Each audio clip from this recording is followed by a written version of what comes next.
नमस्कार विद्यार्थी मित्रांनो, स्टडी गाईड्स युट्यूब चॅनलमध्ये आपल्या सर्वांचे स्वागत आहे. तर विद्यार्थी मित्रांनो, आजपासून आपण जे काही MCR साठी जे काही सतत क्वेश्चन जे रिपीट होत असतात, प्रिवायक्यू आहेत, प्रिव्हियस इयरचे क्वेश्चन आहेत, तर ते आपण सब्जेक्ट वाईज क्वेश्चन पाहणार आहोत. 2012 पासून तर 2024 पर्यंतचे क्वेश्चन पेपर्स आपण पाहणार आहोत. सर्वप्रथम हे जे काही क्वेश्चन आहेत, तर हे कलेक्ट केलेले आहे स्वराज्य अकॅडमी. ओम सरांनी काय केलेलं आहे की प्रत्येकाकडून थोडे थोडे क्वेश्चन कलेक्ट करून त्यांची ओन अकॅडमी आहे स्वराज्य अकॅडमी म्हणून. प्ले स्टोअरवर जाऊन त्यांचं हे ऍप्लिकेशन अवेलेबल आहे. त्याचबरोबर सरांचा नंबर देखील आहे स्वराज्य अकॅडमी ओम सर 9421442436. तर हा जो सरांचा नंबर आहे यावर तुमच्या काही क्युरी असतील तर सरांना नक्की विचारत जा. सर अतिशय चांगल्या पद्धतीने मार्गदर्शन करतात. तर सर्वप्रथम स्टडी गाईड करून आपण स्वराज्य अकॅडमीचे ओम सरांचे आपण हार्दिक स्वागत मानूया की त्यांनी आपल्यासाठी एवढे सगळे क्वेश्चन क्रिएट करून एक त्यांचं बुक तयार केलेलं आहे. तर हे बुकचा आपल्याला फायदा होणार आहे. त्याच्यामुळे विद्यार्थी मित्रांनो, तुम्ही नक्कीच त्यांचं ते ऍप्लिकेशन डाउनलोड करा. तुम्हाला कॉम्पिटिटिव्ह एक्झामसाठी त्यांचा नक्कीच फायदा होईल. तर आपण सुरुवात करूया. आपण आता सब्जेक्ट वाईज क्वेश्चन पाहणार आहोत की हे जे क्वेश्चन आहेत, तर हे क्वेश्चन काय असणार आहे की हे जे आपण आता ॲग्रोनॉमी आज पाहणार आहोत, तर ॲग्रोनॉमी मधून कमीत कमी तुम्ही आता 1000च्या आसपास तुम्ही क्वेश्चन आपण या लेक्चर मधून शिकणार आहोत.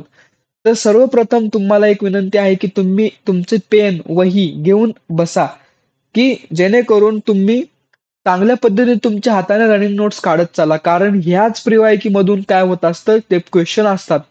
तर कमीत कमी ॲग्रोनॉमीचे संपूर्ण जरी क्वेश्चन जरी तुम्ही करून गेले तरी तुम्हाला 30 ते 40 मार्क तुमच्या ॲग्रोनॉमीच्या सब्जेक्ट मधून कुठेही जाणार नाही. तर विद्यार्थी मित्रांनो, अतिशय काळजीपूर्वक पहा आणि बरेचसे क्वेश्चन तुम्हाला आजच्या व्हिडिओमध्ये पाहायला भेटतील की हे जे क्वेश्चन आहेत, तर हे जे क्वेश्चन बरेचदा तुम्हाला रिपीट झालेले दिसतील. तर आपण त्याचं एक्सप्लेनेशन समजून घेऊया आणि ते क्वेश्चन सिरीज असणार आहे ती आपण आजच्या लेक्चरमध्ये पाहणार आहोत. तर सर्वप्रथम आपण 2012चा MCR PGCET मध्ये ॲग्रोनॉमीला कोणते कोणते क्वेश्चन विचारले होते ते पाहणार आहोत. तर सर्वप्रथम आपला प्रश्न असा होता की sprinkler method of the irrigation used in. तर जी काही पहिला प्रश्न असा आहे, स्प्रिंकलर मेथड, जी काय आपली स्प्रिंकलर मेथड आहे, तर ती स्प्रिंकलर मेथड जी काही इरिगेशनची मेथड आहे तर ती कुठे यूज केली जाते. तर त्याचं उत्तर काय असणार आहे, अंडुलेटिंग एरियामध्ये काय केलं जातं, स्प्रिंकलर मेथड्सला यूज केला जातो. त्याचबरोबर दुसरा प्रश्न, broadcasting of the fertiliser in standing crops is known as the top dressing. तर जे काय आपण ब्रॉडकास्ट करतो फर्टिलायझरला स्टँडिंग क्रॉप मध्ये, म्हणजे झाड एकदा उभ्या अवस्थेमध्ये किंवा झाड 1-2 महिन्याचं झालेलं असेल, स्टँडिंग क्रॉप असेल, त्यावर आपल्याला काय करायचे, ब्रॉडकास्ट करायचे, फर्टिलायझरचा डोस द्यायचा आहे. तर त्याला काय बोलतात, टॉप ड्रेसिंग असे बोलतात. त्याचबरोबर तिसरा प्रश्न आहे, wheat is a self pollinated crop. Wheat काय आहे, सेल्फ पॉलिनेटेड क्रॉप्स आहेत. त्यानंतर चौथा, मेल पार्ट ऑफ द मेज, जे काय मेजचा मेल पार्ट आहे तर त्याला काय बोलतात, तर टसल्स बोलतात. आणि त्याचबरोबर फिमेलला काय बोलतात, फिमेल पार्टला सिल्क असे बोलतात. त्यानंतर NBAIR is located as. NBAIR कुठे लोकेटेड आहे, तर बँगलोरला हे काय लोकेटेड आहे. त्यानंतर botanical name of the bajra. Botanical name काय आहे बाजराचं, पेनिसिटम टायफोडियम. Botanical name of the tur, कजानस कजान. त्यानंतर 8वा प्रश्न आहे, dry bulb thermometer is used to measure amount of water present in air. Dry bulb thermometer कशासाठी यूज केला जातो, तर amount of water present in air measure करण्यासाठी ड्राय बल्ब थर्मोमीटरचा वापर केला जातो. त्यानंतर शुगर केन प्लांटिंग, आपण शुगर केनचा क्रॉप पाहताना जे काय तुम्ही वाचलं असेल की शुगर केन प्लांटिंग मेथड्स विचारल्या, सुरूची असेल, अडसाली असेल, तर त्यातली आपल्याला सुरू विचारली आहे. सुरू शुगर केन प्लांटेड इन जानेवारी-फेब्रुवारी मध्ये ही काय केली जाते, सुरूची प्लांटिंग केली जाते. तर याच्यामध्ये एक लक्षात ठेवायचं, सुरू म्हणजे काय, सुरुवात. आणि आपल्या महिन्यांची सुरुवात कुठून होते? जानेवारी फेब्रुवारी पासून सुरुवात होते. मग सुरूची प्लांटिंग कधी केली जाते? जानेवारी फेब्रुवारीला केली जाते. ओके. त्यानंतर central Agmark laboratory located at. Agmark laboratory कुठे लोकेटेड आहे सेंट्रलची? तर नागपूर येथे लोकेटेड आहे. त्यानंतर IRRI Indian rice research institute कुठे लोकेटेड आहे? मनिला, फिलिपाईन्स येथे. त्यानंतर वर्ल्ड हेल्थ ऑर्गनायझेशन हेडक्वार्टर कुठं आहे WHO चं? तर जेनेवा येथे लोकेटेड आहे. त्यानंतर CFTRI is located as Mysore. The quality of the bread wheat is depending upon of the gluten content. व्हीटमध्ये काय असतं? ग्लुटेन नावाचं कंटेंट असतं. वाचलेलं आहे तुम्ही? तर the quality of the bread wheat, जी काय व्हीट पासून आपण जे काय ब्रेड बनवतो तर त्याची क्वालिटी कशावर डिपेंड असते? तर त्या व्हीटच्या ग्लुटेन कंटेंटवर त्याची क्वालिटी डिपेंड असते. 15वा प्रश्न काय आहे?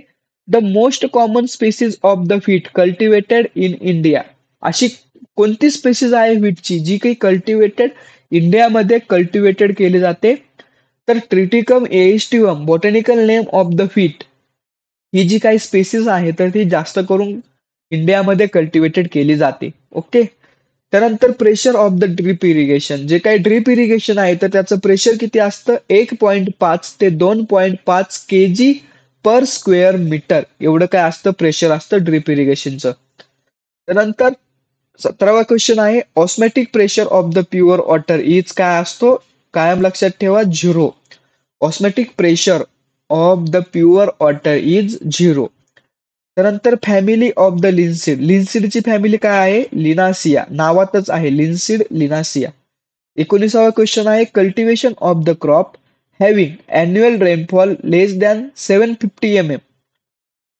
तुम्ही ड्रायलँड ऍग्रिकल्चर शिकत असताना त्या रेंज पाहिला असेल. जर cultivation of the crop having annual rainfall less than 750 mm असेल तर ड्राय फार्मिंग आहे.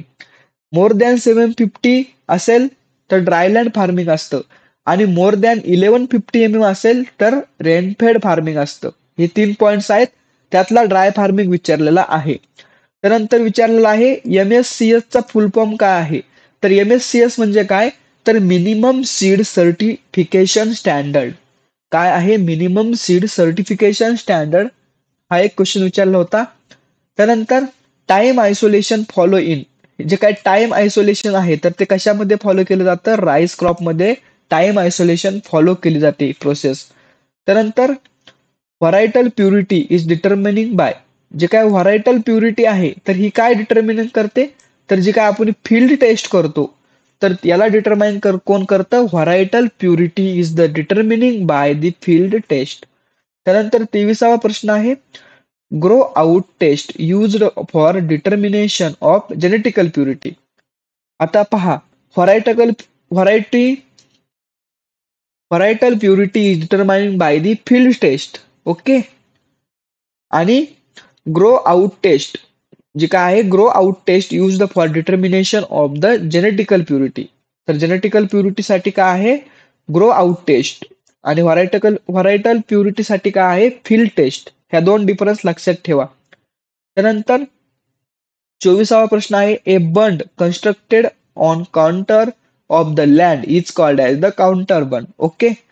5वा on the basis of the season Cyperus rotundus, जे काय आहे सायप्रस रोटुंडन्स आहे तर याचा सीजन विचारलेला आहे.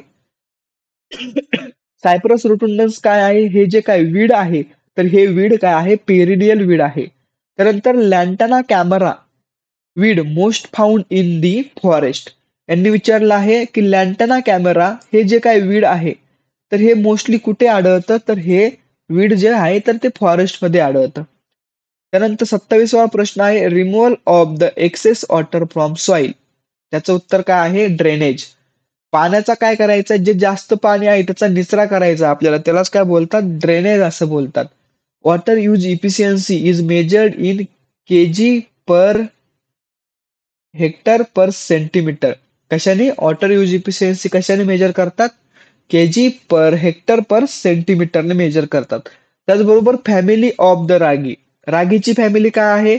पोएसिया. त्याच ऑरला काय आहे? ग्रामिनिया. त्यानंतर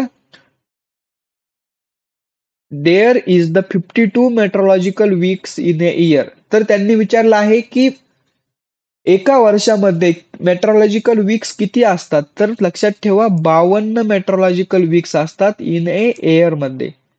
त्यानंतर 31वा क्वेश्चन आहे omega 3 contain in the safflower. Safflower मध्ये काय असतं? ओमेगा 3 कंटेंट्स असतं. त्यानंतर कॅस्टर ऑइलचा एक क्वेश्चन विचारलेला आहे. Castor oil contain ricinoleic acid. त्यानंतर इन सॉइल मध्ये ऑइल आणि प्रोटीनचं कंटेंट विचारलेलं आहे. इन सोयाबीन मध्ये ऑइल किती असतं? 20% ऑइल आणि 40% प्रोटीन्स असतं सोयाबीन मध्ये. त्यानंतर grow out test used in cotton. आता आपण वर क्वेश्चन पाहिले होते की ग्रो आउट टेस्ट आणि दुसरी कोणती विचारली होती? व्हरायटल प्युरिटी फील्ड टेस्ट. तर ह्या दोन पाहिल्या होत्या. तर जी काय ग्रो आउट टेस्ट आहे तर ती कशामध्ये यूज केली जाते? कॉटन मध्ये यूज केली जाते. त्यानंतर 35वा क्वेश्चन काय विचारलेला आहे की for safe storage of the grain moisture content. तर ग्रेन जे काय आहे आपलं दाणं आहे तर ते मॉइश्चर करण्यास म्हणजे स्टोअर करण्यासाठी मॉइश्चर कंटेंट किती असलं पाहिजे? तर ते असलं पाहिजे 8 ते 10%. त्यानंतर 36वा प्रश्न आहे drought escape property of the plant ephemeral. त्यानंतर most mutant variety of the rice. जी काय राईस आहे तर राईसची मोस्ट म्युटंट व्हरायटी कोणती आहे? जगन्नाथ.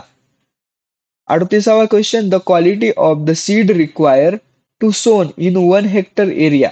त्यालाच काय बोलतात? सीड रेट असे म्हणतात. त्यानंतर 29वा border crop planted around centre crop of the protection of guard crop. जे काय आहेत बॉर्डर क्रॉप आहेत. Border crop planted around the centre crop. जे काही सेंटर क्रॉप्स आहेत आपले त्याला आपण काय करतो? बॉर्डरला प्लांट ग्रो करतो. कशासाठी? प्रोटेक्शनसाठी. तर त्यालाच काय बोलतात? गार्ड क्रॉप असे बोलतात. त्यानंतर 40वा प्रश्न आहे दी बंड constructed on the basis of the grade is called as the graded bund. काय आहे? The bund constructed on the basis of the grade are called as the graded bund. Okay. त्यानंतर fertiliser recommended ratio of the cereal. यांनी काय विचारले आहे? Serial साठी fertiliser recommended ratio काय आहे? तर एनपीके. सिरियल साठी काय आहे? एनपीके 4:2:1. फॉर पल्सेस साठी किती आहे? 1:2:1. फॉर ऑइल सीड साठी 3:2:1. फॉर फॉडर क्रॉप साठी 2:1:4 आणि फॉर टी साठी 1:1:1 इत्यादी काय आहे? हा रेशो आहे. हे काय जे 41 क्वेश्चन आहेत तर हे 2012ला आपल्याला विचारले गेलेले होते. तर हे जे क्वेश्चन आहेत तर हे तुम्ही तुमच्या वहीमध्ये नोट डाऊन करून ठेवत चला. जेणेकरून काय होणार नाही, तुम्हाला प्रॉब्लेम्स येणार नाही की ते रिपीट जरी क्वेश्चन झाले तरी तुम्हाला त्याचे सॉल्व करता येतील. तर विद्यार्थी मित्रांनो थांबूया आपण आपल्या आजच्या व्हिडिओमध्ये. पुढच्या व्हिडिओमध्ये पुढच्या म्हणजे 2013 चे क्वेश्चन तुम्हाला येऊन जातील. तर तुम्ही जर चॅनलवरती जर नवीन असाल तर चॅनलला सबस्क्राईब करायला विसरू नका आणि तुमच्या इतर विद्यार्थी मित्रांपर्यंत शेअर करायला विसरू नका. तर विद्यार्थी मित्रांनो थांबूया आपण आपल्या आजच्या व्हिडिओमध्ये. धन्यवाद.